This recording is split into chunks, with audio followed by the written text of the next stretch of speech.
Hello, tech enthusiasts! Ever dream of working at a company that shapes the future? Well, today, we're peeling back the layers on the leaders of these innovative enterprises. From creating products that redefine how we live to cultivating work cultures that are equally admired and feared, these CEOs are in a league of their own. Number 10. Jia Yueding's leadership at Faraday Future, marked by a lack of vision and a chaotic work environment, has led to its downfall. And sources have been telling me that this has stoked a lot of frustration with the U.S. employees. There were a lot of promises that weren't actually given, and delaying payroll for employees is always a very bad sign. On Glassdoor, number 9, Tim Armstrong. He aimed to transform AOL into a digital media giant. While achieving significant milestones, the journey was marked by tough restructuring and a demand for relentless innovation. Specific about this is Patch from an experience. Abel, put that camera down right now. Abel, you're fired. Out.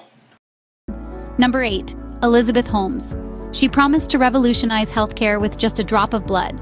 The fall of Theranos from grace is a cautionary tale of ambition, secrecy, and the peril of working under the guise of innovation without transparency. She believed on multiple levels of secrecy and compartmentalization. Walked over to her and had a bit of an argument with her, and she stormed after me and said, "Don't ever walk off on me again."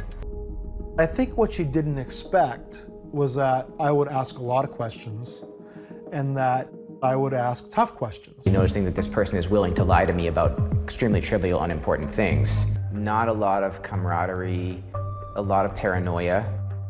The office environment was designed to not really interact with anybody else. Number 7. Tom Rutledge. His steering Charter Communications is praised for turning the company into a powerhouse. However, navigating the high seas of the telecommunications industry comes with its own set of high-stress challenges. Charter Spectrum for an unfair labor practice strike to protect our medical and pension plans, along with protecting our union brothers and sisters, our foreman positions, the rights to be laid off and brought non-union contractors in, and our replacement for the city. In 4 years with this company, we've been out there working for them up until the point where we couldn't take it anymore, where we didn't feel we were treated fairly, and we needed to make our voice heard. Number 6. Mark Pincus. At Zynga, Mark Pincus turned social gaming into a frenzy with hits like Farmville. Yet the drive for growth led to a work culture described by some as chaotic and demanding. I mean, if you don't perform well and you're not, you're not working hard, not 100 hours a week, but 60, 70, whatever, just pushing a little harder than your 40-hour work week, then you won't get along well with Mark. Now, a scathing report about Zynga's corporate culture from the New York Times. The story cites former employees describing, quote, emotionally charged encounters, including loud outbursts from Mr. Pincus, threats from senior leaders, and moments when colleagues broke down into tears. I believe it would be unethical if you gave someone a fair amount of stock and you came to them later and said, look, now we'd like to take some of this back, right?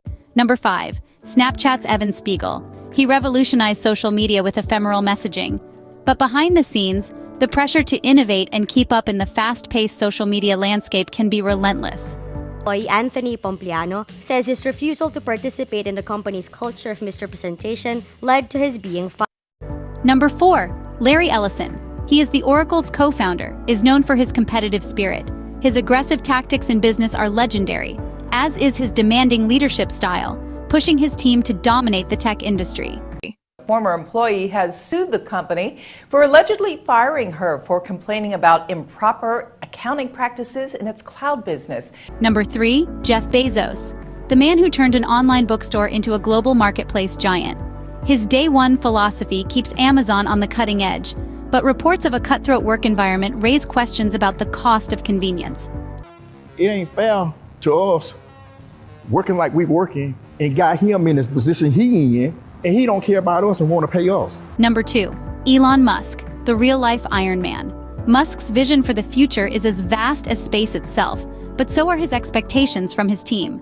Working around the clock, racing against impossible deadlines, Musk's drive can be both exhilarating and exhausting. Another manager at Tesla, who had personally talked to Elon Musk on calls multiple times, said that he doesn't believe Elon Musk knows his name despite their personal interaction. He also mentioned that this was probably a good thing, since any employee whose name got mentioned in a conference call ended up getting fired not much later.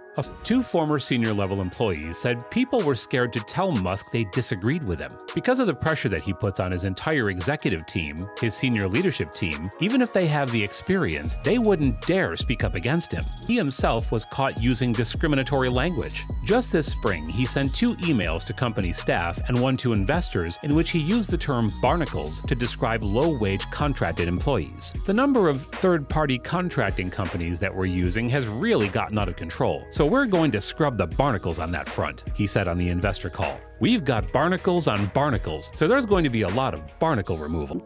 Number 1. Steve Jobs, a name synonymous with perfection. Jobs' relentless pursuit of excellence birthed revolutionary products but came with a high emotional cost for those in his orbit. Stories of his intense work environment have become Silicon Valley lore. From awe-inspiring innovation to the intense pressure of leading the tech frontier, working for these titans is not for the faint-hearted. They've changed the world, but at what cost? Would you take the leap to work with them, knowing what you know now?